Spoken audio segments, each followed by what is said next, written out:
Hey, terima kasih kepada anda yang terus menyaksikan live kami dari Facebook Amanah Saham Nasional Berhad bersama dengan saya Tiwazi Otazenda. Dan juga terima kasih anda yang terus bersama-sama dengan saya, tentunya paling istimewa pada petang ni. Kalau tadi saya bersama dengan Puan Nori, tapi pada kali ini saya tentunya bersama dengan seorang lagi orang yang hebat yang saya sangat kagumi dan saya sangat minat sebenarnya. Kita bersama dengan Imam Muda Ashraf. Assalamualaikum Ustaz. Waalaikumsalam warahmatullahi wabarakatuh. Terima kasih kerana Saya bersama minat dengan saya. Taizo lah. Saya secara peribadi ini memang saya cakap ni live ni, saya memang adalah peminat Imam Muda Ashraf. Saya minat cakap Perak tu. Jadi petang cakap Perak kan tu je. Nanti berlawan dengan Penang pula. Okey, dan tentunya kita masih lagi berbicara selama 1 jam ini. Kita akan bawakan kepada anda mengenai Pesta Labur PMB at Home yang telah pun bermula sejak daripada hari Jumaat yang lalu dan kini kita hari yang terakhir lah sebenarnya Imam Muda. Jadi bila hari yang terakhir ni Ustaz kira macam penutup lah. Dan saya juga penutup sebagai moderator pada petang ini. Jadi kita akan bercerita berkenaan dengan kejar keuntungan, jangan sampai hilang pertimbangan. Tapi sebelum tu Ustaz, kita jangan orang kata jangan cakap direct sangatlah. Perkembangan terkini daripada Imam Muda Ashraf apa dia? Selain saya tengok baru-baru ni ada macam ukur baju orang, ada jadi designer ke macam mana? Enggak, saya memang tiap tahun macam tu. Masuk bulan-bulan raya ni macam itulah. Meniaga kecil-kecil je. Alhamdulillah. Tapi saya tengok tu memang boleh memotong baju ke, boleh menjahit ke macam mana? Berlakon kena pandai. Oh lakonan. Okey, tak apa. Yang penting sekali untuk petang ni kita borak-borak je. Okey, bersama dengan saya Taizo Zender dan kita nak mengupas tentang hukum pelaburan Ustaz. Sebab ramai juga yang tak tahu kan. Kalau tadi Puan Nori banyak bercerita tentang kenapa, mengapa, siapa yang patut join. Tetapi dalam ilmu-ilmu ataupun dalam dunia pelaburan ni Imam Muda, adakah kita perlu ada ilmu ataupun kita labur je ikut pada orang? Kadang-kadang saudara mara ajak kita berlabur. Kadang-kadang kan kampung-kampung dia, kamu melabur ni. Ini sebenarnya ni boleh dapat untung besar ni. Kita kalau kamu melabur 100 dapat 200. Sebenarnya kita kena ada ilmu ke? Okey, baik. Assalamualaikum warahmatullahi wabarakatuh. Taizo yang saya minati dan juga semualah yang hadir pada petang ni insya-Allah. Ya, cuma kita nak cerita tentang hukum melabur tapi kita mulakan dengan perlu atau tidak ilmu itu dalam melabur. Betul.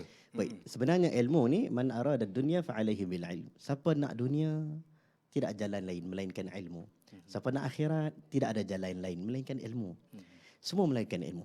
Sebab kalau kita bincang bab harta, contoh harta, ayat Quran yang paling panjang dalam Quran adalah ayat berkenaan dengan kontrak, berkenaan dengan hutang.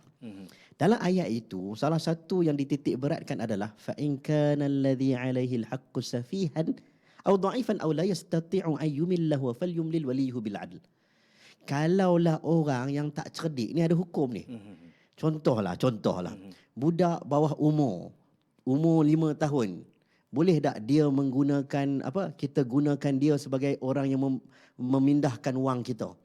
Boleh tak kita beri wang untuk dia uruskan? Memang tidaklah. Yes. Anak kita, kalau anak kita sindrom Down, anak kita ada masalah dari sudut akal, ataupun family kita, siapa berurusan jual beli, orang gila berurusan jual beli, apakah hukumnya? Betul. Menunjukkan bahawa akal sangat penting, Taizo. Sebab itu, dalam apa benda pun, Taizo, semua memerlukan kebijaksanaan. Sebab itu kena belajar. Ilmu tentang pelaburan kena belajar. Kena menuntut. Mana saja kita nak pergi, kita belajar. Siapa yang menuntut atau dari segi usia berapa-berapa pun tak ada masalah. Tak ada yang penting masalah. sekali kena ada ilmu. Iya, sebab orang yang ada ilmu ini dia macam pagar. Kalau dia bawa diri dia tak ada pagar, orang mudah ceroboh, orang mudah tipu, orang mudah buat macam-macam. Dan dalam Al-Quran menyebut, kalau kamu tak boleh untuk uruskan, maka lantiklah orang yang cerdik. Kita dalam bab kontrak pun, kalau kita tak pandai, kita lantik lawyer. Betul dah. Kita tak pandai. Jadi fasalu ahla dzikri in kuntum la ta'lamun. Tanyalah ahli dalam bidang itu. Takkan kita nak jadi hero. Taizo mungkin bidang Taizo. Pengacaraan jangan tanyalah kan. Tanya apa pun dia boleh jawab. Saya pun baru ni dah berapa tahun dah tak pernah masuk TV. Hari ni keluar TV. Oh ya. Facebook ni TV lah. Kan. Tapi bab melabur kita kena tanya orang melabur lah. Ya, betul. Kalau kita tanya tadi macam Puan Nori kan, bercakap tentang pelaburan. Dan sebenarnya dalam Islam ni kan, bila kita nak belajar tentang ilmu pelaburan dan juga kita nak melabur ni kan Imam Muda. Adakah kita perlu macam cukup dia punya ni kena ada akal, contoh kalau macam ni kena lelaki, contoh begitu. Adakah dalam ilmu pelaburan perlu ada macam tu? Dalam ilmu pelaburan memang dia kena ada akal yang waras. Itu nombor satu. Yes, sebab benda itu melibatkan hifzul mal, penjagaan wang ringgit, harta. Walaupun ada sebahagian menyebut, Ustaz tak apalah Ustaz, duit ringgit ni kan, duit ringgit ni kan, Betul. macam Haji Bakir lah, budak-budak anak yatim tak boleh pegang duit banyak-banyak kan. Betul. Itu satu penipuan. Ya. Yang betulnya itu perlu dipelihara. Sebab itu antara dosa yang besar, la taqrabu amwalal yatama. Jangan kamu makan harta anak yatim. Contohnya. Ya. Sebab apa? Betul. Sebab walaupun itu bukan duit kita, duit orang, Mhm. tapi ada hak yang kamu kena jaga. Maksudnya kena teliti. Betul. Bukan senang-senang kamu nak rosakkan harta orang. Jadi kanak-kanak ke, orang muda ke, orang tua ke, perempuan ke, lelaki, kalau boleh dia ada ilmu. Sebab itu disebut dalam Quran, qul hal yastawi alladhina ya'lamun wal ladzina la ya'lamun. Adakah sama orang yang ada ilmu, orang yang mengetahui dengan orang yang tidak mengetahui? La yastawun. Quran kata tak sama. Sebab itu kalau saya sendiri nak melabur, melabur ni ada macam-macam. Ada saham, ada emas, ada properti. Betul. Agak macam-macam lah. Tanah dan sebagainya, Ya. rumah dan sebagainya. Pergilah pakarnya. Taizo contohnya Ya, pakar dalam bab pelaburan. Pelaburan apa? Betul? Pelaburan yang haram tu. Jangan ikut. Kita gunakan sebaik mungkin kalau kita ada ASP ni, benda yang boleh dijamin, yang memang orang kata dia memang ada peluangan yang baik, dividen dan sebagainya, itu yang paling utama sekali kan. Betul tak Imam Muda? Betul. Ah, Sebab tu SNSB dia ada buat program. betul. Program nak educate. Ya. Educate Mendidik. people. Yes, benda ni penting. Kadang-kadang kita buat satu pelaburan, tapi kita tak ajar orang. Betul. Akhirnya kita nak untung sebelah pihak saja. Orang tu tak dapat ilmu. Jadi hari ini sebab itulah kita kempen untuk setiap orang sekiranya nak melabur, pastikan ada ilmu. Takut-takut dia masuk ikut dan dia ada kaya. Dia Taizo kan. Benda nak cepat kaya. Ya nak Kita- melabur. Ah. Taizo tak apalah, ratus ribu tak heran apa sebab dia juta-juta kan. Ya. Kan? Benda tak payah cerita kat sini lah, nanti orang kejar. Okey, Imam Muda, kita bercakap juga tentang hukum-hukum ni kan. Hukum pelaburan ni kan. Bila kita nak melabur ni, kita kena tahu juga hukum-hukum dia. Ya, betul. Kan? Ada macam mana dalam perspektif Islam tentang hukum melabur ni? Okey baik. Bila melabur ni dia ada beberapa syarat. Sebab dalam Islam dititik beratkan soal halal dan haram. La ta'kulu amwalakum bainakum bil batil. Jangan kamu makan dengan cara tak betul. Illa an takuna tijaratan an taradhi minkum. Melainkan satu deal, kontrak, bisnes, redha meredai di antara kamu. Jadi ada benda-benda yang perlu diperhalusi. Tak boleh dengan semudah kita buat sangkaan-sangkaan semata-mata. Sebab itu dalam Quran pernah menyebut alladzina yakuluna riba la yaqumuna illa kama yaqumul ladzi yatakhabbathu panjang ayat dzalika bi annahum qalu innamal bai'u mithlu riba. Ada yang kata bisnes dan riba ni sama ya. Jual beli dengan riba sama. Kau tahu kan? Hakikatnya ya. tidak. Quran kata wa halallahu al-bai' wa harrama riba. No. Ada yang boleh, ada yang tak boleh. Bukan semua haram. Bukan semua tak boleh. Melabur je Tengok tak jenis boleh. perniagaan lah. Iya, ada transaction yang boleh. Betul. Tak menzalimi si pelabur dan tak menzalimi tukang kedai itulah nak melabur tu. Betul. Dua-dua ada keadilannya. Dan ada unsur-unsur yang perlu diperhalusi. Sebagai contoh unsur riba, unsur gharar. Gharar ni ada unsur-unsur penipuan. Agama nak jaga, takut ada unsur penipuan. Ada satu manipulasi, ghabnun. Ghabnun fahash ni macam cara nak mengawal harga. Ada unsur ihtikar, monopoli ataupun tidak, penipuan harga dari sudut penceritaannya. Ini maisir, ada unsur judi ataupun tidak. Ini semua transaction-transaction yang tak dibenarkan. Jadi yang nak cari yang benar tu macam mana? Sebab itu carilah yang patuh syariah. Betul tak? Jadi Dan kalau, cari yang terjamin. Yang kita Ya. dah tahu dari segi syarikat dia siapa, orang dia siapa, Betul. siapa yang bekerja dalam tu kan. Betul tak? Itu antara benda-benda yang perlu kita ambil kira lah juga. Yalah, nak tengok kena tengok yang patuh syariah. Itu nombor satu. Yes, sebab sekarang ni macam tambah kita duduk di Malaysia. Macam-macam Taizo. Kita sekarang ada platform untuk, kalau main saham contohnya, dah ada platform untuk tahu saham mana patuh syariah, saham mana tak patuh syariah. Betul. Ini salah satu dalam dunia ni. Benda yang Tuhan bagi kemudahan untuk orang Malaysia, dapat kepakaran-kepakaran tertentu. Sebab kalau semua orang nak mengaji syariah, siapa nak jadi DJ? Ya, betul. Betul tak? Betul. Semua orang nak jadi ahli panel syariah. Betul. Siapa nak jadi accountant? Kalau semua orang nak jadi ustaz imam muda, siapa Siapa nak nak menonton? Siapa nak jadi Tok Bilal kan? ya. Kan? Jadi fasalu ala dzikri. Ya. Tanyalah mereka yang ada kapasiti dan memang mereka ini ada keahlian. Betul. Ada kewibawaan, ada autoriti untuk berbincang, untuk melihat dari sudut fiqah, dari sudut syariah. Bukan semudah kita buat hukum begini-begini. No. Dia orang punya peraturan. Okey, dari segi pemilihan pemilihan produk-produk yang patuh syariah dan sebagainya kan. Walaupun kadang-kadang tu kita ni memanglah betul kita banyak platform mengatakan bahawa ini patuh syariah. Tetapi kadang-kadang tu yang datang pada kita saudara mara kita, kawan-kawan kita yang bagi tahu sebenarnya ini patuh syariah, ini patuh syariah. Adakah kita ni sebagai orang yang mungkin kurang ilmu, kalau kita nak mencari informasi pun kadang-kadang tu lambat. Kan? Tetapi kita mudah percaya dengan kawan-kawan kita, saudara mara kita, adik-beradik kita yang kata, ini confirm patuh syariah ni. Apa kata Imam Muda? Sebab tu kita mulakan peringkat yang pertama tadi ilmu. Okey, ilmu yang paling penting adalah ilmu menyaring maklumat. Sebab kalau dapat kepada kita ilmu banyak sekalipun tapi tak pandai nak menyaring, akhirnya kita boleh tertipu. Ya.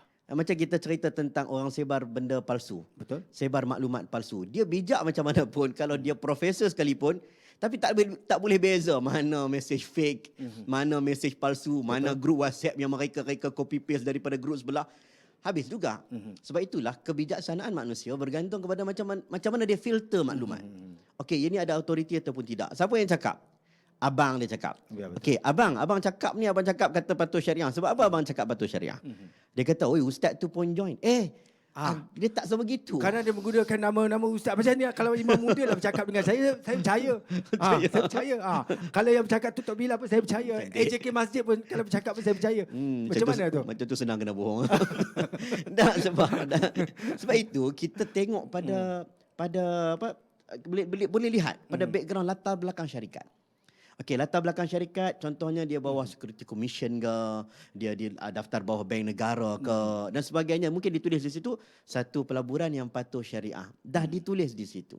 Sebab bukan senang apabila satu produk itu hendak declare dia patuh syariah. Kalau dia dah declare, kita kena tanya betul ke tidak? Siapa panelnya? Kena check dia punya account ke apa ke. Ya, tak semudah itu. Jadi bila tengok latar belakang syarikat, alhamdulillah. Sebab orang yang warak ni, ini warak lah. Yalah. Warak. Orang yang warak ni orang yang al-halal al-bayyin wal-haram bayyin. Yang halal itu jelas baginya. Yang halal dia kata halal. Yang haram itu jelas baginya. Yang haram dia tolak. Tetapi apabila datang padanya benda yang Tengah-tengah. Iya, tengah-tengah. Mutasyabihat, benda yang syubhah, benda yang okey tak okey. Maka dia akan buat proses penyaringan dengan begitu teliti. Dia saring betul-betul. Nampak macam ragu-ragu ni. Sebab itu kita ada SNSB contohnya. Fatwa. Satu Malaysia dah kata okey. Betul. Dulu mungkin ada perbezaan pandangan. Fatwa Selangor, fatwa Penang. Betul. Tetapi hari ini fatwa kebangsaan dah clear. Betul. Nah, jadi benda antara benda yang... Hukumnya adalah Ya, harus. Harus. Jadi bila kita dah dapat maklumat dengan clear, itulah yang patutnya kita pergi. Bukanlah kepada yang masih samar-samar. Betul. Tambah-tambah yang datang pula cerita kat kita ni ikut suka je pakcik kita, adik-beradik kita. Bukan kita tak percaya kat dia tak tipu. Mungkin dia pun tak perasan. Mungkin dia pun terpedaya dengan orang yang bercakap upline dia. Ya, Upline. Kadang kita tahu dia upline, kita kena kenal.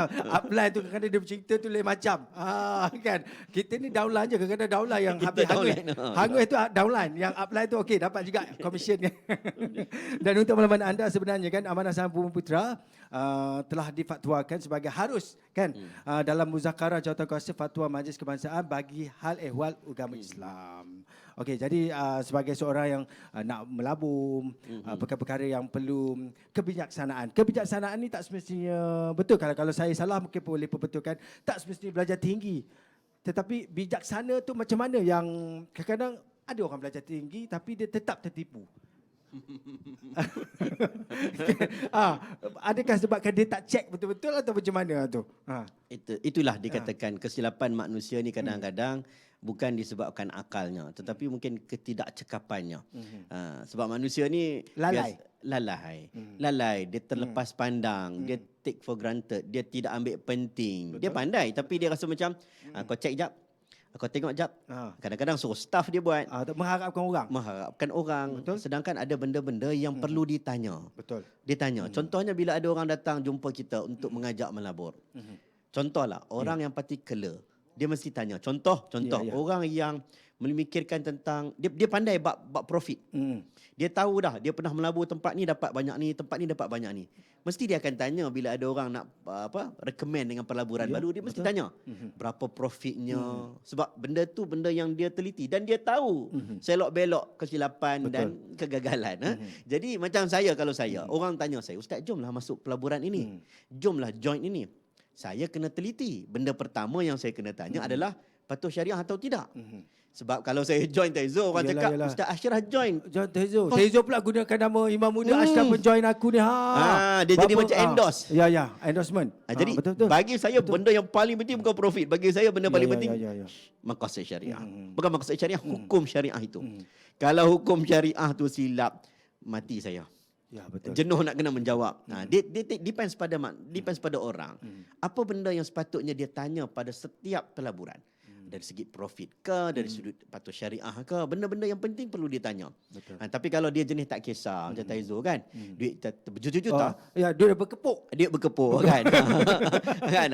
Dia berkepuk. Tapi warang ada. Jadi saya nak patuh syariah je. Rugi pun tak apa. Contoh lah kan. Contoh. Jadi ikut sukalah. Yalah. Ikut sukalah. Yang penting kita kena buat sesuatu berdasarkan kepada ilmu dan akal yang waras. Secara peribadi Ustaz kan, pengalaman Ustaz sendiri kan, Imam Muda, pernah ke tertipu dengan pelaburan-pelaburan? Pernah tak? Sebab kadang-kadang kita kena tanya pengalaman Imam Muda. Saya bukan orang yang aktif sangatlah. Tak aktif. Tak mudah terpedaya juga. Saya pun bukanlah orang yang cepat nak pergi join itu join ini. Sebab saya sangat teliti dalam bab syariah ni. Sebab kita bimbang dia melibatkan nama kita. Betul. Nama, sebab bila kita join satu-satu produk, orang akan sebut Ustaz Ashraf pun join. Sudah. Jadi bila orang sebut Ustaz Ashraf pun join, seolah-olah benda tu jadi harus. Padahal kita pun ada ketikanya ada silap. Betul. Kan kita pun ada ketikanya ada salah. Jadi benda itulah yang membuatkan saya ni taklah kata berhati-hatilah. Jarang sebab lah takut nanti orang gunakan paparkan gambar Ustaz, muka Ustaz tengah terima cek. Contoh kan begitu kan. Skema banyak. Skema banyak. Itu apa? Itu superimpose lah tu. Dia bubuh gambar. Ini pelaburan patuh syariah melabur lah kat Facebook. Saya tengok dia beli ads lagi. Ya. Itu kita Imam Muda pernah banyak kali kita buat report polis pun pernah, SKMM pun pernah. Jadi kena ambil tahu, kalau boleh message direct dengan Imam Muda kalau betul-betul lah. Kalau ada orang menggunakan gambar dan sebagainya kan, video ke apa kan. Jenuh message direct nak kena balas. Okey, dan ada juga orang katakan bila kita bercakap tentang pelaburan ni, banyak orang suka, banyak orang kita ni sebenarnya suka pelaburan ni. Kalau boleh biar pelaburan yang memang keuntungan dia 100%. Kalau macam kita masuk ASB kan, pelaburan dia mungkin dia punya dividen tu tidaklah tinggi macam mana orang janjikan, saudara mara, ada beradik kita di kampung tu menjanjikan. Jadi dia lebih memilih yang tidak patuh syariah tu. Apa pandangan? Dia nak untung ni sebenarnya Taizo. Betul. Dalam kita buat perniagaan dia ada akad dia. Akad ni satu kontrak perjanjian di antara kedua belah pihak. Tak kiralah dia guna musyarakah ke bail uinah ke macam-macam lah, tawaruk ke dan sebagainya. Tapi bila dia buat kontrak itu, biasanya tidak ada satu kontrak yang mengatakan bahawa jaminan keuntungan 100% tetap. Sebab kita berniaga. Betul. Berniaga ada risiko. Ada turun naik dia. Yes, berniaga. ada untung dan ruginya. Kena bersedialah bila you melabur. Tak bolehlah dia tak. Okey, confirm yang ni, confirm untung. Itu antara bau-bau. Bau-bau lah orang kata. Bau-bau tak patuh syariah. Sebenarnya kalau dia menjanjikan keuntungan yang tepat, contoh keuntungan dia 30%, 50%, sebenarnya itu satu benda yang bahaya. Dia bahaya ataupun juga. tidak patuh syariah ke sebenarnya macam tu. Depends kepada benda itulah. Dia mungkin boleh andaikan kebiasaannya kita begini. Betul. Kita dapat berapa persen. Last year kita dapat dividen begini. Itu tak ada masalah sebab berkemungkinan tahun ini dividen mungkin kurang ataupun ada kerugian. Cuma ada transaction ataupun produk-produk tertentu dijamin di bawah kerajaan. Itu lebih selamat. Betul. Itu lebih selamat lah. Tapi kalau pelaburan-pelaburan yang kita pun tak tahu hujung pangkal, kita kena bersedia dengan keuntungan dan kerugian. Jadi nak untung 100%, silakan. Dalam agama ni dia tak marah pun kalau nak untung 100%. Oh, tak ada masalah. Tak ada masalah. Kalau kita dapat katalah barang tu harga dia RM5 tapi kita jual RM500. Cara kita berniaga lah, cara kita promote lah. Ya. Betul. barang tidak ada batasan limitasi terhadap keuntungan. Biasanya orang sebut tak boleh lebih 2 kali ganda Betul, lah betul. kan. Memang Al-Imam Al-Ghazali ada sebut tentang adab berniaga jangan untung berlebihan. Tapi dari sudut hukum fiqah tak ada tuan-tuan. Tak ada hadis yang menyebut tak boleh untung berlipat kali ganda. Kalaulah Taizo beli kasut contohnya, kasut tu harga RM100. Betul. Taizo nak jual harga RM5,000. Yang nak membeli itu redha, setuju sebab Taizo yang Ya, pakai. Taizo yang jual tu selebriti pula kan. Iya. Pre-love, kan? pre-love. Pre-love. Jadi tak ada masalah. Ya. Itu bukan dikira sebagai riba ke apa ke? Tak. Itu berniaga. Dia redha. Okay. Riba ni dia ada unsur penjualan yang ada bersifat tangguhan. Ada timing yang tidak berlaku dalam secara qabid ataupun secara langsung. Bagi hari ni ke ataupun dapat lambat lagi ke. Itu ada penangguhan. Ada tempoh penangguhannya. Itu kena telitilah. Tapi dalam bab perniagaan, bagi dia nak untung begini, kawan tu setuju, settle masalah. Cara promosi kita pula macam mana? Kita nak bina nama tu pula macam mana kan? Melainkan ada benda-benda yang terlarang juga dalam bab harga ni. Contohnya barang medical, barang keperluan asas. Beras, gula, itu dinamakan monopoli tu. Yang simpan gula, simpan beras tu. Barang-barang ubat. Contohnya, dia tahu orang sekarang tengah dalam keadaan susah. Orang susah ni nak makan ubat ni. Ambil kesempatan. Dia ambil kesempatan, dia simpan. Dia sembunyi sebab dia bagi naik harga. Betul. Daripada RM5 jadi harga RM100. Ya. Jadi bila dah orang terlalu nak sangat, permintaan terlalu tinggi, akhirnya nak dah RM100. Itu yang dilarang. Contoh macam terbaru kita lah ayam kan. Tak ada di pasaran. Dah mula orang naikkan harga dan sebagainya kan. Sebab itu benda itu berada di bawah kerajaan untuk meletakkan barang ataupun harga kawalan. Itu bawah kerajaan. Alhamdulillah lah kan. Kalau macam benda-benda yang macam barang-barang pre-love ni, mana ada tak ditetapkan. Macam barang bandar lah. Ya, barang bandar lah. Lagi buruk lagi mahal kan. Betul. Ada sebahagian yang vintage macam itulah. Betul. Okey. Dan bila bercakap juga tentang pelaburan ni, ada orang katakan bila kita melabur ni kan, bila kita dapat pulangan yang lebih tinggi, ada juga yang mengkategorikan benda itu sebagai riba, betul ke? Dah. Dia tak semestinya begitu. Riba adalah transaction ribawi, harta ribawi. Dia adalah tentang emas dengan emas, milih dengan milih, garam dengan garam. Adalah dia punya perbincangan ulama tentang benda itu. Dari sudut penangguhan, macam saya sebut tadi, penangguhan memberikan pinjaman yang mana ada unsurnya pinjaman itu berlaku gandaan dalam tempoh yang tertangguh. Itu riba. Tetapi kalaulah untung berlebihan, semata-mata dengan perkataan untung berlebihan, dia tidak dianggap riba. Sebab boleh jadi untung berlebihan tapi menggunakan transaksi perniagaan. Bolehlah.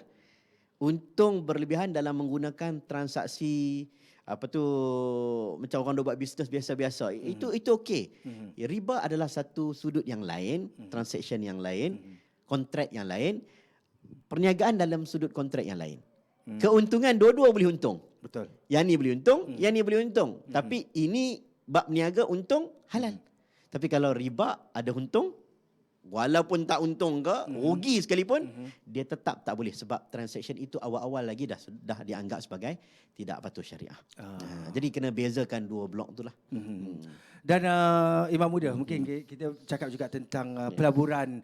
Bagaimana pula dengan pelaburan forex? Apakah hukum melabur dalam forex? Kerana ramai juga sertai forex ni sebab dia kata kalau buat kadang-kadang pun tak semestinya buat dalam Malaysia.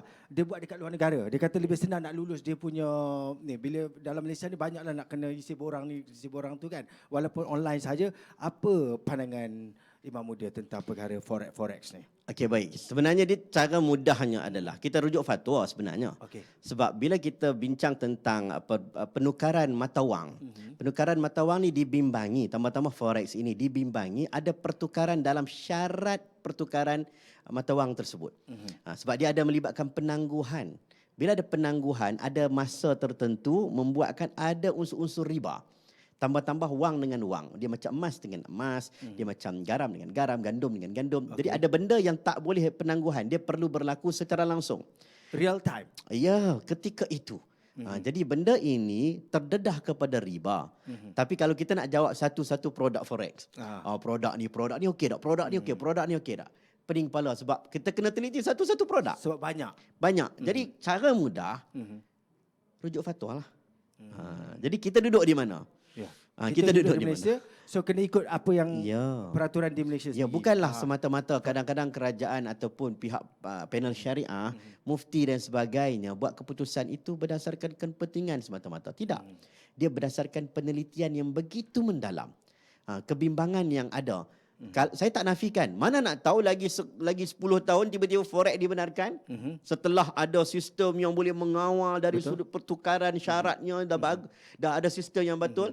Boleh jadi. Betul. Kan? Tetapi untuk masa sekarang, apabila ada unsur-unsur yang dilihat boleh berlaku ribawi, maka fatwa kata tak boleh.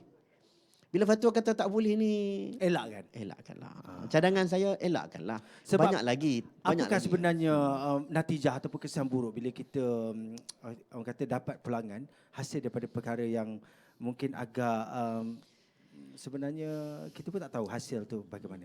Dia senang cerita Kesan macam dia. ni lah. Senang cerita. Bab duit ringgit ni lah. Dia ada berkat dia. Berkat ni Tezo, kita pun tak nampak benda ni. Kan? Orang mencuri Tezo, boleh kaya tak? Boleh? Boleh. Orang makan rasuah boleh kaya tak? Boleh? Orang pecah amanah boleh kaya tak? Boleh? Boleh. Orang menipu boleh kaya tak? Sangat boleh. Boleh. Semua boleh.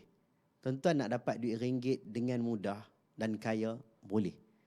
Cara baik, cara jahat Cara semua baik, boleh. cara jahat semua boleh. Cuma Bezanya berkat tak berkat.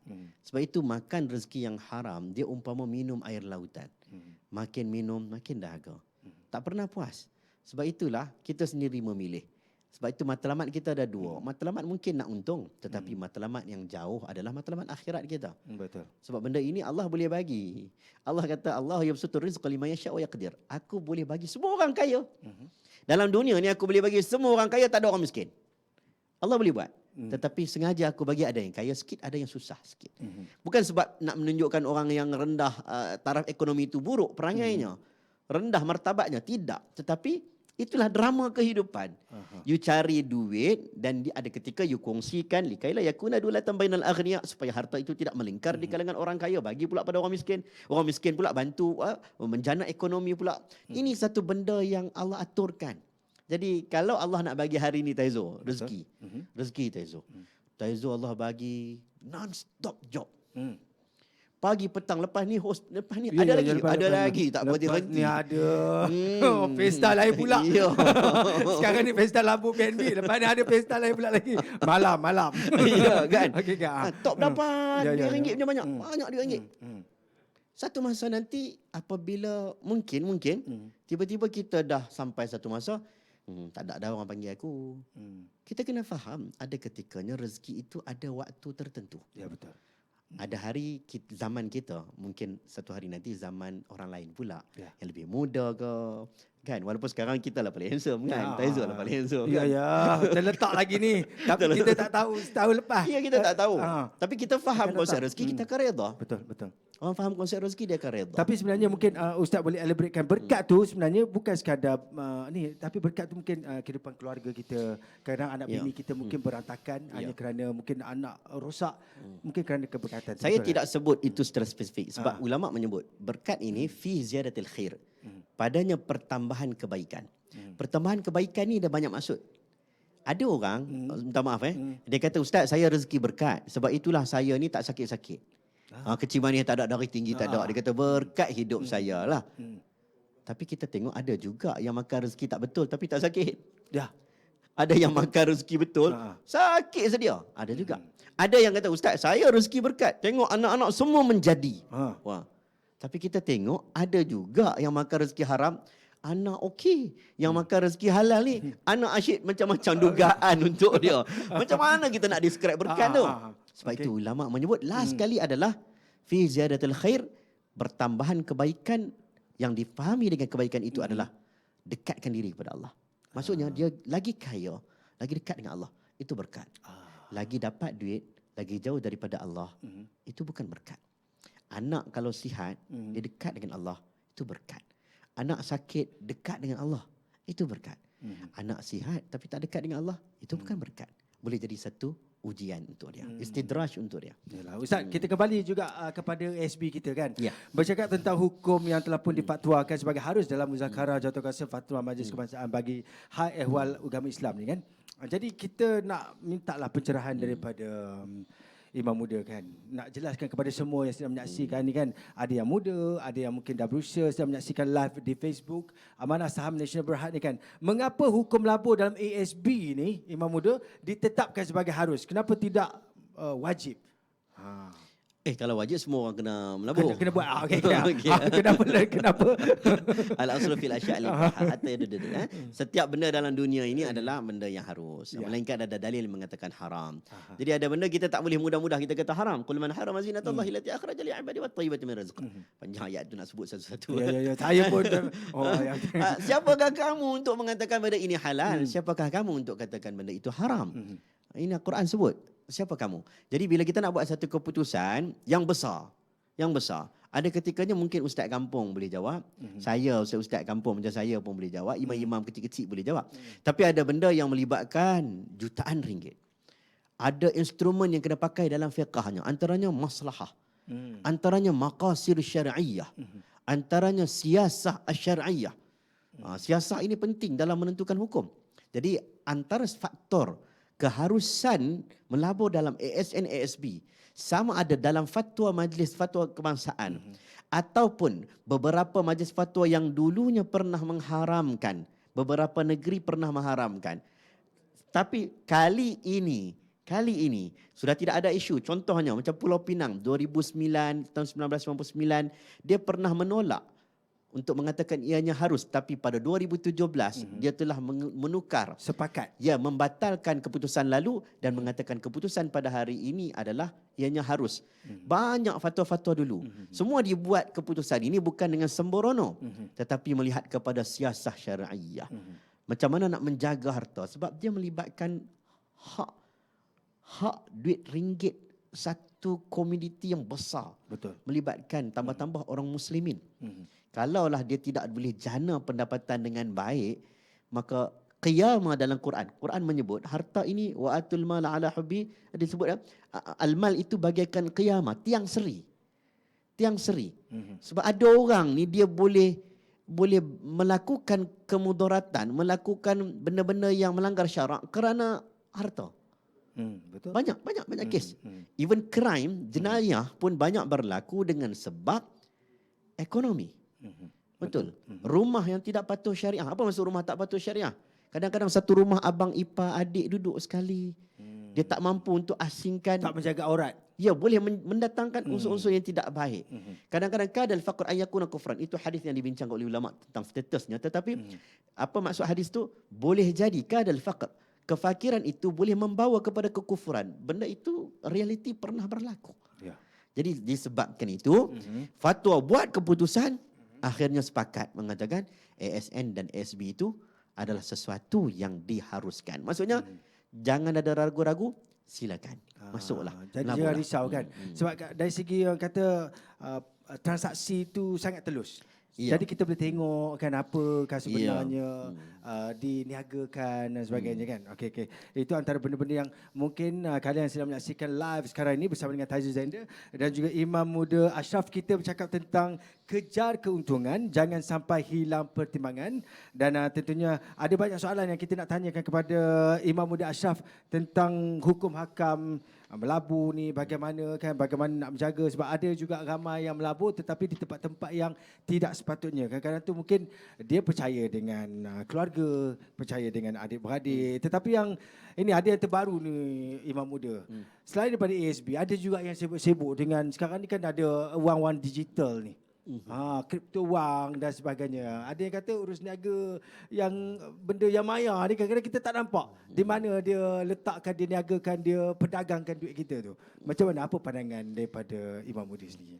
Yang tu saya pun tak berani nak menjawab lah. Sebab bukan kepekaran saya lah dalam bidang ini. Sebab dia masih lagi ada yang okey, ada yang tak okey. Ya. Jadi saya serahkan kepada setiap orang yang nak melabur itu. Dia meneliti dengan lebih awal, siapakah apakah transaksi itu benar-benar Telus. menepati syarat telus syarat. ataupun tidak, di mana dia melabur dan sebagainya, untuk dapat kepastian. Saya tak berani nak menjawab lah dalam Ya, ya, keadaan ya. sebab banyak juga pandangan-pandangan yang agak berbeza dalam bab ini. Wallahu a'lam. Itulah lebih baik. Orang Saya kata betul saya cakap cenderung kepada benda-benda yang jelas, yang clear. Bila kita dapat benda yang clear ni, kita rasa seronok. Betul. Tanpa menafikan ada orang yang melihat kepada perkembangan zaman. Perkembangan zaman menjadikan kita ini tidak boleh ketinggalan. Kita faham unsur itu. Betul. Tetapi apabila masih terdapat keraguan, maka elok ditinggalkan. Tetapi kalau kita dapat jawapan yang pasti daripada pakar-pakar yang bersesuaian tentang kaedah-kaedah kripto dan sebagainya, dan ada yang benar-benar mematuhi syariah, maka dipersilakan. Wallahu a'lam. Sekalipun pulangan dia lebih tinggi. Bukan isu kalau dalam bab syariah dia tak cerita bab pulangan. Dia cerita bab transaction. Pulangan tinggi ke pulangan rendah ke, kalau tak patuh syariah tak jadi juga. Betul. Tapi kalau patuh syariah, pulangan rendah pulangan tinggi, mestilah kita pilih yang tinggi. Betul. Sebab pulangan tak ada isu. Sebab kita nak berniaga, nak melabur, mesti nak cari pulangan. Betul. Mana ada orang nak melabur tak mau cari pulangan? Memanglah kalau kalau kita Kan, melabur betul 100 tak? kita dapat 200. Mesti. Kalau boleh Yes. hari ni kita melabur, besoklah Ya. kita dapat untung dia. Betul Semua tak? orang nak macam tu. Semua. Saya sendiri pun kalau nak melabur mesti saya tengok berapa dapat. Kan? Takkan kita nak bagi satu tempat yang merugikan kita. Kita nak untung. Tapi bila untung, rupanya kita ada juga batas-batasannya. Betul. Yang tu kena teliti. Itu kena tengok baliklah apa benda yang kita melabur kan. Tetapi dalam orang kata pelaburan ASB ni kan, apa yang pemahaman daripada imam muda kan tentang kepentingan melabur dalam ASB ni berbanding kalau kita melabur di tempat-tempat yang ialah kadang-kadang tu tak tahu keberkatan tu. Dia pertamanya berkah itu dia perlu datang daripada benda yang halal. Itu pertama. Benda yang halal. Pada benda yang halal itu ada kebaikan. Betul. Pada benda yang halal. Kemudian sudah Maksudnya semestinya duit yang kita laburkan tu juga kena daripada sumber yang halal. itu betul.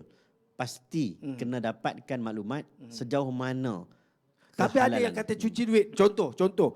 Dia dapat duit ni, lepas tu dia masukkan ni, dia katanya dia dah elok dah ni. Itu macam mana pula pandangan? Kadang-kadang ada orang yang itu bukan tahulah isu dia SNSB, itu isu dia. Kan?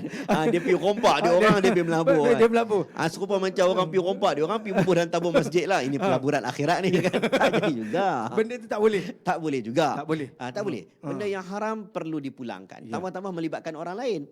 Kalau dia curi saya curi duit Taizo lah kan. Saya curi duit Taizo RM10,000. Saya curi, betul saya melabur SNSB kan. Jenuh bersilat dengan Taizo. Saya mengikuti pelaburan ni patut syariah ni. Kan. Tapi curi duit orang tak boleh juga. Tak boleh. Di Jadi, mana berkat dia kan? di mana berkatnya? Jadi apa kelebihan? Salah satu kelebihan SNSB ni ialah benda ini telus. Ya. Yes, kita tahu. Kita tahu ke mana dia pergi. Ya, dan kita pun nampak daripada perbincangan struktur syariahnya dibincang dengan begitu teliti. Betul. Bukan setahun, 2 tahun. Banyak isu dibincangkan bertahun-tahun dan sudah selesai. Dan kemudian kita pula lihat ianya satu instrumen yang boleh memberikan gandaan yang baik. Ada jaminan-jaminan tertentu, gandaan-gandaan yang baik. Itu satu benda yang bagus untuk kita melabur berbanding daripada sudut-sudut yang kita pun tidak pasti. Betul. Kita pun tak tahu ke mana dia pergi. Jadi itu antara trust lah bagi Malaysia ni. Orang Malaysia ni nak melabur ni mungkin paling kurang pun kena ada satu lah. Kan? Paling kurang kena ada satu. Betul. Kita tak nak harta kita itu duduk setempat tetapi nak mengalir. Tak nak bertakung tetapi dia mengalir bagaikan air yang bersih. Itu yang kita harapkan sebenarnya. Jadi kepada anda yang sedang menyaksikan sekarang ini, kami live di Facebook Amanah Saham Nasional Berhad bersama dengan Tajul Zander dan juga Imam Muda Ashraf. Kita bercakap tentang kejar keuntungan, jangan sampai hilang pertimbangan. Sebab ramai juga yang bila bercakap tentang pelaburan ni kan, ada juga yang takut-takut. Sebenarnya kan selain daripada hukum harus yang telah pun ditetapkan, secara peribadi apa yang Imam Muda nampak, sebenarnya dalam kehidupan kita ni perlu ke melabur untuk masa depan kita? Sangat penting. Sangat penting. Sebab tu saya pernah menyebut, saya ingat di pentas ini juga, pentas PNB ini juga, tentang kita ni ada tempat kita dapat duit. Daripada mana kita dapat duit? Harta itu. Daripada mana you dapat wealth tu? Dapat daripada makan gaji ke, you berniaga ke, kan? Dapat daripada menang hadiah ke, betul? Kan? You kena tahu. Lepas you dah ada duit, tiba-tiba you tak ada pagar. Apa maksud pagar? You tidak ada sesuatu yang melindungi you. Jadi akhirnya kita pun carilah takaful. Kan? Kita pun belajar bab takaful untuk memagar harta kita. Lalu bila harta kita duduk satu tempat, tak bergerak, rugi untuk harta itu tak bergerak, duduk satu tempat, maka kita pun belajar investment. Betul. Itu yang kita pergi masuk itu, masuk ini, try itu, try ini sebab nak bagi harta kita berjalan. Betul. Lepas harta kita berjalan, kita kena ingat kita duduk dalam negara ada peraturan.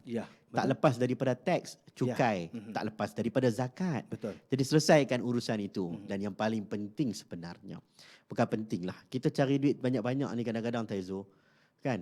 Macam nak arak, orang katakan macam nak arak. Ni untuk apa ni? Kadang-kadang kita pun nak pakai pun lebih kurang. Dia kata untuk hari tua, dia kata untuk anak-anak, dia kata dia tinggal. Yes, itu saya nak jawapan. Jawapan tu yang saya nak. Sebab kalau kita tengok pakcik-pakcik kita, mak-mak kita, tok wan kita, rumah biasa. Dia duduk rumah relax, ya tak pakai Gucci pun. Betul. Tak pakai pun barang-barang mewah. Tapi tanah bergelung-gelung. Sebab apa? Dia bukan fikir dia. Dia cari duit banyak untuk anak cucu. Jadi sayang, dalam keadaan kita dah kumpul duit begitu banyak, tapi kita tidak ada satu cara mengawal kewangan dengan betul. Wasiatnya, hibahnya, macam mana. Tapi kadang-kadang banyak juga orang tua yang dah kumpul tapi yang menghabiskan pula anak-anak. Macam mana? Yang mengambil tu. Tak mungkin dia dapat senang. Dia dapat mudah. Ya, dapat mudah. Dia tak rasa macam orang susah dapat kan. Mungkin lu juga itu cara tak menguruskan dengan baik lah. Jadi saya nak sebut tentang macam mana nak mengurus. Saya pernah teringat harta faraid. Harta faraid pernah diumumkan. Diumum tahu. Harta faraid yang apa? Yang dibekukan. Bilion. Saya ingat tahun 2017 tak salah. Waktu itu dah 70 bilion. 70 bilion duit umat Islam dibekukan. Apa masalahnya sebenarnya? Nak mungkin bergaduh. Ataupun mungkin disebabkan ada pertikaian. Orang ni dapat banyak ni, orang ni dapat. Jadi benda tu sampai ke pihak berkuasa. Betul? Dia kesimpulan simple je Taizo. Iaitu kalau 70 bilion bermaksud orang Islam kita ada duit rupanya. Ya, betul. Tapi ada masalah. Masalah dalam menguruskan duit. Dan juga pembahagian. Yes. Bila kita tak pandai nak menguruskan, kita ada instrumen. Yes, instrumen dalam agama kita, instrumen kalau you dah meninggal, you ada wasiat. You ada faraid. Tapi betapa banyaknya instrumen lain sebelum you meninggal. Hibah, wasiat, you ada wakaf, tapi you tak buat. Bila you tak buat, you mati dan you kata, okeylah, pandai-pandailah aku mati nanti korang ikutlah faraid. Yang tu pun orang tak ikut. Betul. Kan? Betul. Tapi maksudnya seolah-olah kita membiarkan begitu sahaja sedangkan banyak lagi manfaat-manfaat yang kita boleh buat. Betul. Sebagai contoh dalam instrumen wakaf, instrumen yang saya sebut tadi, tentang hibah dan sebagainya. Sebab kita tak tahu kita mati ni siapa nak dapat duit kita. Cari duit banyak-banyak tiba-tiba dibekukan, rugi je. Memang kadang-kadang tu sampai ada yang mungkin bergaduh dan sebagainya malam lepas ke bumi. Bertanya tentang harta tu. Padahal benda tu tak patutnya buat tahlil dulu. Dia bertanya dulu tentang ada juga benda tu berlaku tapi bukan dalam Malaysia. Dalam Malaysia semua okey. Dalam Malaysia banyak. Okey, bagaimana pula manfaatnya kepada kita jika harta ini diwakafkan? Okey. Dia sebab itulah dalam hadis Nabi, idza mata ibnu adam inqata amaluhu illa min thalath. Mati anak Adam terputusnya bekalan. Terputuslah amalan dia. Dia nak amal apa dah mati dah. Waktu hidup kau suruh semayang tak semayang kan. Dah mati dah kena buat apa? Melainkan 3 benda, doa anak soleh, apa lagi? Ilmu yang bermanfaat. Kalau Taizo share ilmu manfaat dalam radio, berapa juta orang dapat. Kemudian yang terakhir adalah sedekatun jariyah. Ulama sebut sedekah jariah, sedekah yang berjalan, jariah. Jariah tu macam sungai yang mengalir. Apa maksud dia? Mati pun mengalir. Wakaf. Taizo, sahabat Nabi lah kita cakap. Ini orang paling baik dalam bab agama lah. Golongan itu, golongan-golongan awal, orang-orang dulu. Dia orang ni ada miskin, ada kaya. Tak semua orang kaya. Ada yang sahabat yang miskin. Tapi Imam Nawawi dalam Al-Majmu', Imam Ramli dalam Nihayatul Muhtaj menyebut dengan clear bahawa ada satu trademark sahabat Nabi ni, kaya ke miskin, dia mati mesti meninggalkan wakaf. Ini satu golongan yang dinamik, yang mana mereka merancang kehidupan dunia dan akhirat. Mereka bukan cakap saja, tapi cakap serupa bikin. Tak adalah ceramah saja, tiba-tiba meninggal, tak ada apa-apa wakaf. Betul. Tapi mereka seolah-olah macam merancang. Yalah, bukan semua orang kaya, merancang. Maksudnya mereka tahu di mana nak kekalkan pahala mereka walaupun mereka sudah tidak berada. Sebab hidup kita ni sekejap je. Betul. 60-70 tahun ya. Amarul mati bayna sitin wa sab'in. 60-70 tahun. Betul. Tapi bila kita mati nanti, kita hidup semula, kita akan hidup berbilion-bilion tahun. Lama Taizo. Maknanya kita kena bersedia daripada awal lagi dari segi pembahagian harta tu, sama ada hibah, wasiat dan mungkin ada sedikit sebahagian tu kita sediakan untuk wakaf. Wakaf ni dalam bentuk apa? Sebab ramai juga wakaf dalam bentuk sedekahkan Al-Quran contoh, ataupun buat masjid dia kata kira kaki persegi. Mungkin 70% kaki persegi. Berapa kamu nak labur? Begitu. Jadi apa sebenarnya wakaf ni? Ta'rifan wakaf ni beza sikit daripada infak, beza sikit daripada sedekah. Dan wakaf ni habas ta'aslaha. Dia mengekalkan harta tersebut, harta yang bersifat kekal. Tapi sekarang ni macam-macam dah. Bukan setakat kita boleh wakafkan tanah. Kena ada tanah baru wakaf. Kena ada building baru wakaf. No, sekarang ni banyak fatwa dah keluar. RM1 pun dah boleh wakaf dah. Alhamdulillah. Macam mana? Okey, kita share contohnya RM5. Di mana bahagian-bahagian ataupun badan-badan wakaf yang telah dilantik. Sebab bila wakaf ni dia bawah Majlis Agama Islam. Jadi dia bawah mana-mana tempat lah. Banyaklah dalam Malaysia ni banyak. Yang dipercayai lah. Yes, banyak. Jadi kita bagi kat dia orang walaupun RM5. Daripada duit RM5 tu dia collect. Lalu dia orang boleh beli building, dia orang boleh buat tempat itu untuk diuruskan dengan baik. Sebab kadang-kadang kita terlepas pandang, kita ingat wakaf Quran saja. No. Wakaf zaman Nabi dulu, barang baju perang pun diwakafkan. Pedang-pedang diwakafkan. Jadi hari ini ada macam-macam. Wakaf bukan setakat wakaf mission dialysis pun ada. Wakaf aircon masjid ada. Wakaf dekat kapet masjid pun ada. Wakaf bukan setakat mahat tahfiz. Wakaf servis pun ada sekarang ini. Contohlah ada mahat tahfiz. Kan kita wakaf. Mak kita dulu 50 tahun dulu bagi bangunan. Ni rumah mak ni. Mak wakaf untuk mahat tahfiz. Kita bagi budak tahfiz duduk. Kat 100 tahun building itu. Kalau bangunan tu runtuh, kena anak-anak tu, siapa nak saman? Kalau dia nak saman siapa? Takkan nak saman Allah sebab wakaf. Jadi kita kena ada jaminan macam mana wakaf itu nak dikekalkan dengan begitu baik. Pemeliharaan. Benda itu sebab itu. Maintenance. Sebab itulah sekarang RM5 pun boleh wakaf dah. Ada banyak sekarang ni instrumen. Tuan-tuan boleh buka. Saya ingat macam-macam lah ni. Badan-badan wakaf menawarkan kepada kita. Wakaf tunai kita panggil. Wakaf tunai. Sebenarnya ada. Wakaf saham itu ramai pun tak ada. tahu sebenarnya. Ada banyak. Wakaf saham ada, wakaf pelaburan. Banyak lah ni. Tapi kena alert lah. Kena cari. Kadang-kadang wakaf takaful pun ada. Takaful tu dari segi insurans? Insurans. Bila dia meninggal dunia, dia dapat pampasan. Pampasan itu, contohlah anak dapat pampasan. Anak dapat pampasan RM50,000. Contohlah kan. Anak dapat pampasan RM50,000. Bapak enjoy. Bapak dah ke dalam. Bapak. Okey, faham. Bapak dah ke dalam. Dah dia buat apa? Bapak kita ingatkan. tinggal sikit. Kalau anak aku ni cerdik kan. Dah dapat RM50,000 aku ni masuk dalam dah kan. Kan RM50,000. Koklah RM10,000 dia nak bagi wakaf kan. Bapak andai kan anak begitu. Rupanya. Kadang-kadang kita tak tahu. Anak kita kan. Tiba kita semua. ke dalam tu. Dia tiba RM50,000. Tapi kalau anak cerdik, dia dapat pun macam satu loteri. Macam loteri. Duit pampasan. Takkan dah RM30,000. Sikit pun tidak kan. Bagilah untuk madrasah ke, untuk apa ke. Atas nama mak ayah. Betul. Tapi disebabkan tak semua anak macam tu. Yalah. Maka kita pun hari ini ada wakaf takaful. Wakaf ini. Dengan sebab bila kita meninggal, anak kita tak ada tahu hasil mana. yang tu. Tapi duit itu diambil, diberikan kepada tempat-tempat tertentu. Wakaf takaful ya. Macam-macam. Ini pertama kali sebenarnya saya Banyak. dengar cerita tentang wakaf takaful ni, sekurang-kurangnya saya dapat tahu, dan juga semua penonton-penonton di live Facebook Amanah Saham Nasional Berhad ni tahu adanya perkara-perkara begitu. Tapi kena carilah mana tempat instrumen tu, produk-produk tu. Dia ada banyak ada. Kalau nak kena cari kat Google lah. Kita Google ada kan benda-benda tu. Sebab kita tak tahu dia punya yang tepat kan. Okey, yang penting sekali ni ada satu lagi soalan ni.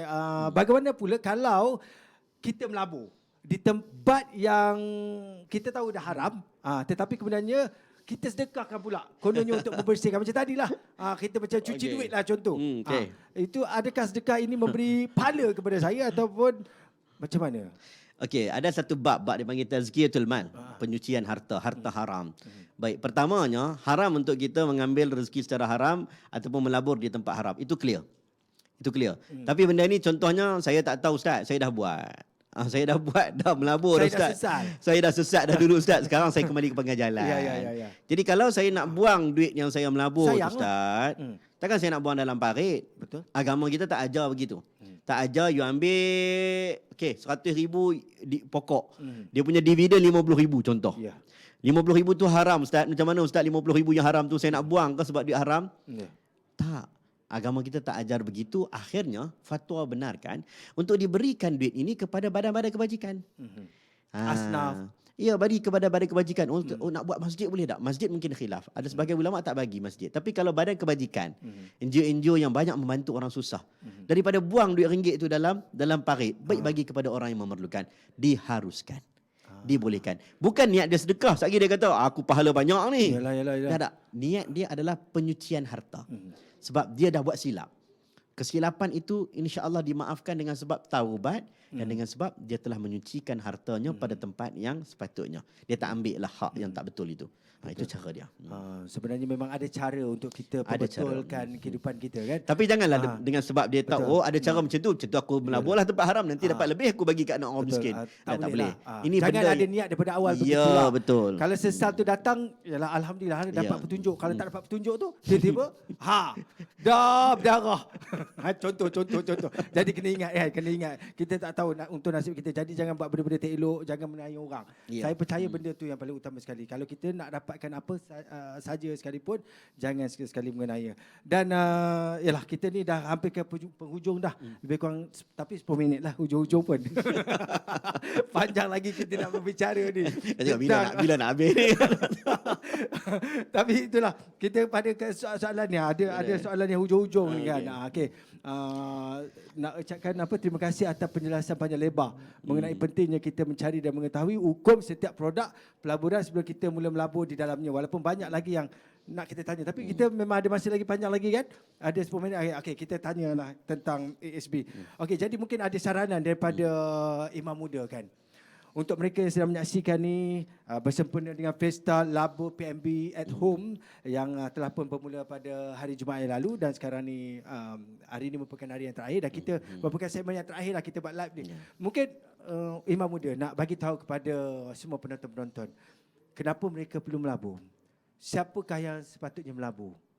Mungkin boleh katakan. Okey, baik. Pertamanya apabila kita menyebut tentang harta, ni'mal malus salih lil mar'is salih. Sebaik-baik harta itu ada pada tangan orang soleh. Orang soleh bermaksud orang yang baik. Nabi pun suka. Ada sahabat Nabi, dia niat bila dia masuk Islam, dia jatuh miskin. Nabi kata, ikutlah aku berperang. Lepas berperang, akan dapat harta ghanimah kalau menang. Dia cakap, harta rampasan perang. Jadi dia cakap, harta rampasan perang bukankah orang yang berperang niat nak dapat harta itu satu niat yang tak betul? Betul. Nabi cakap, ni'mal malus salih lil mar'is salih. Hadis sahih Bukhari. Nabi kata apa? Sebaik-baik harta adalah pada tangan orang-orang yang baik. Apa maksud Nabi? Nabi faham. Orang ni dia berperang niat kerana Allah. Betul. Lebih baik dia niat kerana Allah dan dapat juga duit ringgit yang betul. Contohlah melabur. Dia melabur ni niat dia memanglah betul-betul. Bukanlah kerana nak buat benda jahat. Dalam masa yang sama dapat untung. Nabi pun suka. Sebab apabila ramai orang baik yang memiliki harta ini, maka berlakulah satu proses ekonomi yang baik juga kepada orang-orang susah. Agihan. Ya, agihan yang baik. Sebab kalau dapat duit kepada hanya orang jahat, orang susah tak dapat apa-apa. Tak merasa. Tak merasa. Jadi benda ini penting untuk kita semua faham. Bagaimana perancangan Nabi Yusuf AS. Nabi Yusuf rancang 7 tahun, menyimpan, menuai berapa tahun, menabung berapa tahun. Sehingga dia digelar sebagai seorang menteri ataupun menteri perbendaharaan yang bagus. Dan dia seorang Nabi. Dan itu juga dipuji kepada sahabat-sahabat Nabi. Sahabat Nabi ramai bilioner.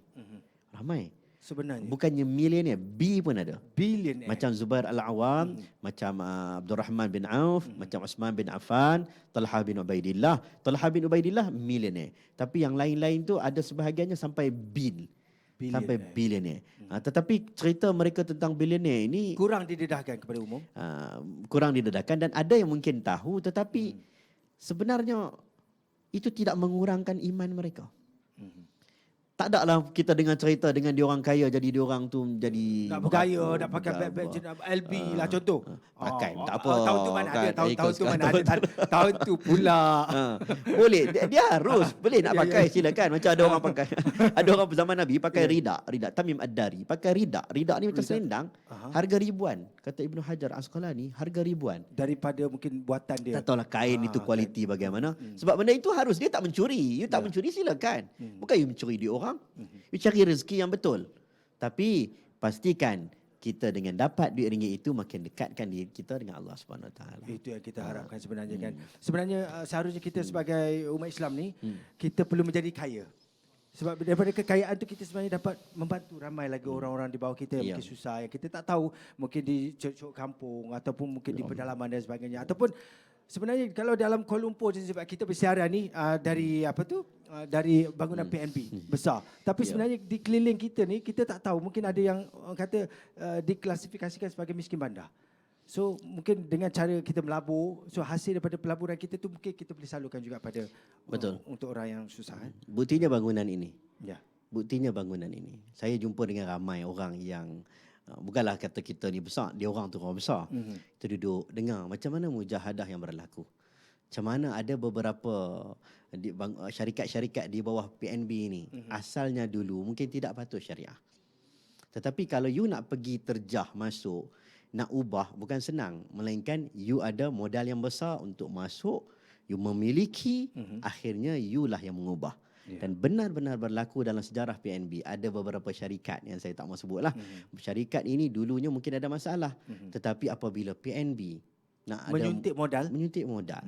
PNB ini nak dapat modal daripada mana? Pelabur. Kita yang bagi duit, orang Islam bagi duit. Dia dapat modal yang besar, dia memiliki produk tersebut. Akhirnya dia telah mengubah produk tersebut patuh syariah.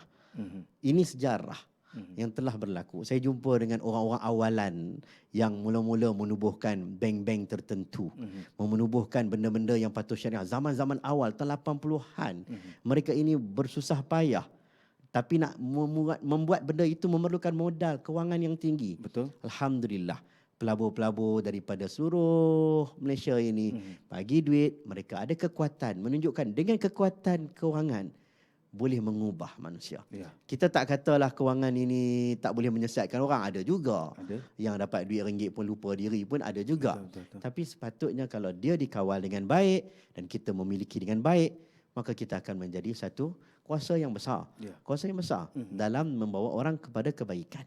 Itu pentingnya. Kalau kita faham konsep melabur ni, kita bagi untuk orang yang baik, bagus. Kita bagi untuk orang yang tak baik, tak baguslah. Sebab itulah benda yang dah clear, kenapa nak cari yang tak clear? Jadi pastikan anda melabur dalam amanah saham Bumi Putera kita. Kan anda boleh buat pelaburan tentunya di bank-bank yang telah pun tersedia, ejen-ejen yang telah pun tersedia, kerana daripada pelaburan itulah sebenarnya dapat mengukuhkan ekonomi kita sendiri. Apa-apa pun, terima kasih kepada Imam Muda. Ada lagi kata-kata terakhir daripada Imam Muda sebelum kita menutup tirai petang ni? Alhamdulillah. Semoga semua selamat dunia dan akhirat. Dan itulah kata terakhir. Kita tunggu bila nak habis. Terima kasih kepada anda yang menyaksikan Facebook Amanah Saham Nasional Berhad ni secara live dari bangunan PNB di Jalan Tun Razak ni kan, untuk Fiesta Labur PNB at Home yang telah pun berlangsung sejak daripada hari Jumaat yang lepas. Dan tentunya untuk petang ni yang terakhir kita cerita tentang kejar keuntungan, jangan sampai hilang pertimbangan. Terima kasih kepada Imam Muda Ashraf kerana sudi bersama dengan Taizul Zain pada petang ni berbicara tentang perkara ini. Dan setakat ini saja kita di Fiesta Labur PNB at Home. Terima kasih banyak. Assalamualaikum.